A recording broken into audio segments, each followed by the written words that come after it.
So, welcome to another Tea Time Tabletop Chatter. Or 4TC if you want to say it quicker. Indeed. That's the name we're going with, I think, now. For now, yes. Probably. It may change later, who knows? Indeed. But yeah, that's the name. So, the 4 T's and the C. And you wanted to whack questions? Right. So, we want to make this a little bit more interactive. So, we'd love to field some of your questions. You know, we're also going to try, and I've said this to Paul today, is to put it on his Early War Miniatures YouTube channel instead of his own one. So that'd be a bit more easier for you to find out there. That's a good point. Well, a really good idea Andy had there. So again, back to the purpose of this, it's really just, we're having a tea break. We thought we'd talk to you about some of the things we've been doing this week, which includes things like games, new moulds, new models, and anything else of interest. You've got some interesting stuff coming up. A few bits there. And the other thing is we hope to give birth on the video. What we're going to do is actually... Should send it for 18 plus. 18 plus, indeed. We're going to hopefully attempt to birth some moulds, and when they run, hopefully you'll see what I mean by birthing them. But the first thing, so I'm on tea. Yorkshire Gold, actually, from Harrogate, Ken, if you're listening. Proper stuff. And I'm on coffee. He's on coffee today, right. So we've had a pretty busy week, actually. Some new moulds have been made. Always a busy week, yeah. It is always a busy week, but this one particularly so. And quite a challenging model to make has been this little UNIC P107, which is a German conversion of a French half-track, very popular in the Normandy area. Even with some of the crew that were made last week are sitting in there, and hopefully they'll come out, you'll see them a bit better. We're trying a second camera at the same time, which I'll try and edit in, which will hopefully show that. But that's those. The other one is the Bebacton, which is now one-piece casting. Yeah, that's finally out. And a little thing we were going to feature is these aerials, which, if you can see, are bending, because they are nothing better than thick bristles really off of a brush. So we thought it's a much better one than the castings, because they tend to break or flip off. Yeah. And so we're going to add those to any models where the aerial base is cast on, and you can just stick those on. It's up to you if you use them, but I think they're a much better idea. It's definitely easier. As you said, they're not going to break off and get lost during transport, general gaming, handling, you know what. Big chunky hand gamers. Yeah. Other model which we featured last week a little bit, just to show it in perspective. This is the same UNC half-track, but a conversion into a command vehicle, which has also been redone in Supercast. At the back are some other models which we talked about our news announcement last week of Jan Gisbers very kindly allowing us to make wargaming versions of his wonderful Gisbers models. And here are a few of the first ones, effectively. So this one is a Burford Kegras. This is the prototype, so the actual castings will go on the finished model and you'll see those, but this for purposes of showing what a Kegras is. The other one is the Birch Gun. That's the actual casting, so I think that's one we're going to try and show you today actually as well. I made it about half an hour ago. It's just about ready to come out. Indeed. That's one of the mock-ups, and this of course is the Vickers Medium Mark III.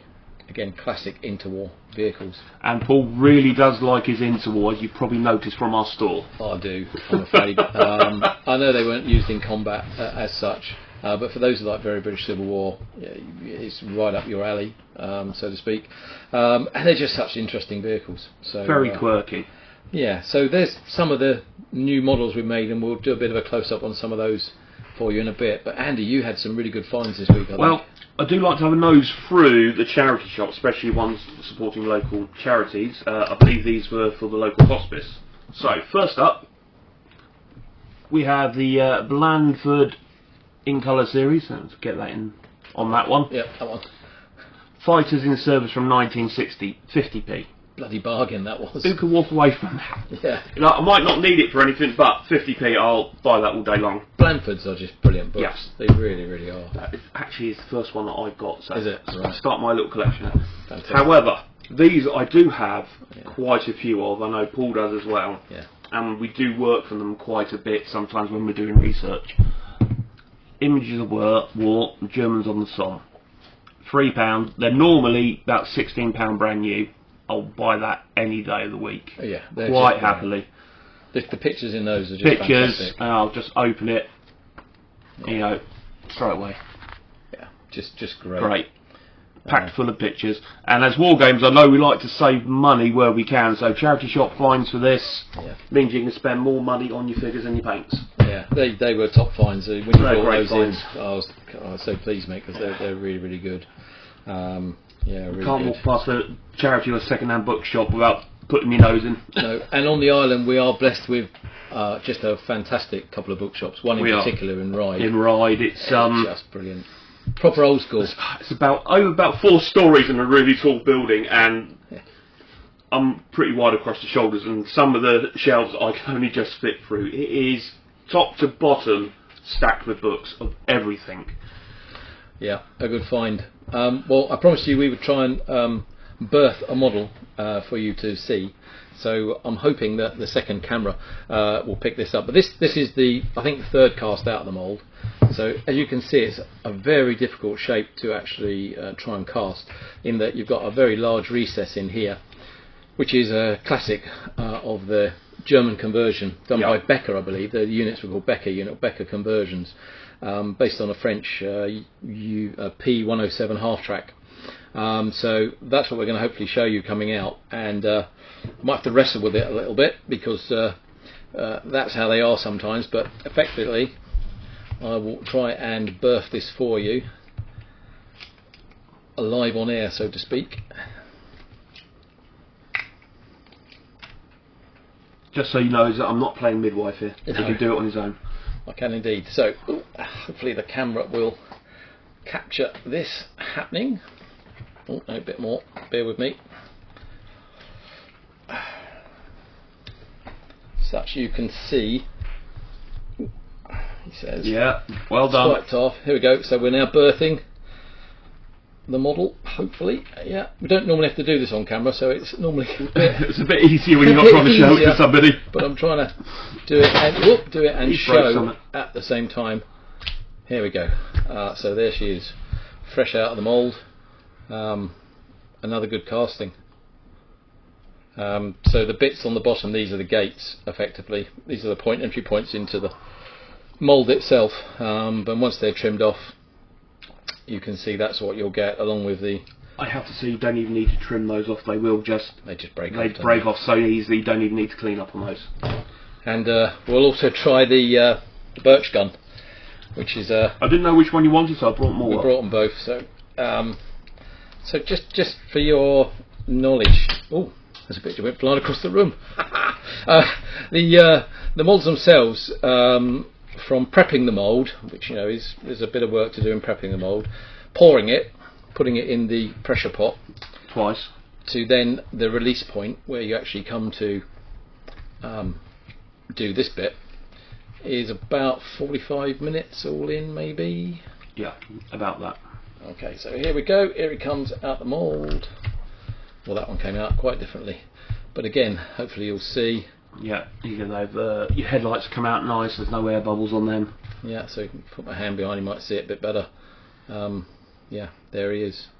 And again, all we've got to do is take these gates off, a little extra trim tab on the top of the headlight, even this very small, tiny guard for the driver, in fact. And with this particular model, there have been crewmen made, and that was the mould we were doing this morning. Which we have, hopefully, if Paul manages to edit in okay, taken some photographs of. Yeah, and I'll try and feed those in literally for you to look at. Ooh, I did drop my clipboard. Here it is. So I'll be showing you some birthing of the models, and yeah, that shape is... Look, just nice and easy, that one. There we go, pops it off. Yeah. And that'll pop off as well. But of course, yeah, lovely. You get them already cleaned up, and there's a few metal parts, mainly because with this vehicle you've got a very pronounced track assembly, which, if you can see at the back, is very prominent. There's a very large gap behind there, so really to try and make the track on single casting isn't going to do the model justice. No. But what we have done is the two front wheels and the axle, that comes as a single cast.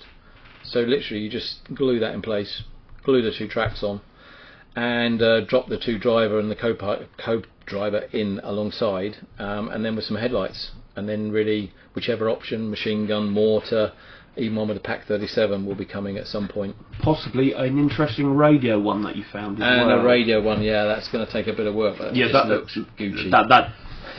That's going to be a little pet project, I think. Yeah, that's going forward. Going to be bloody lovely, I think. We had some really good games this week. We finished off a game last night, We did. and we also, which we've been playing at lunchtimes, our favourite, Brave Little Belgium, which alas was a German victory. I can't win them all once. I do most of the time. Yeah, it did feature something pretty appalling dice God, don't. by you.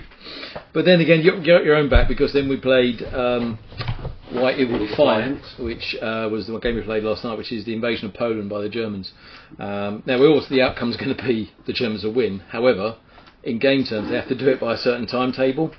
It was a little bit of a crushing defeat for the Poles. Yeah, I just can't get my head around the Polish defence. I'm too aggressive, and you've played it much better in defence. Yeah. And won with it, actually. And I worked out the easiest way to do it. You need to fall back on those first couple of turns and let the Germans overextend, and then you counter and have your...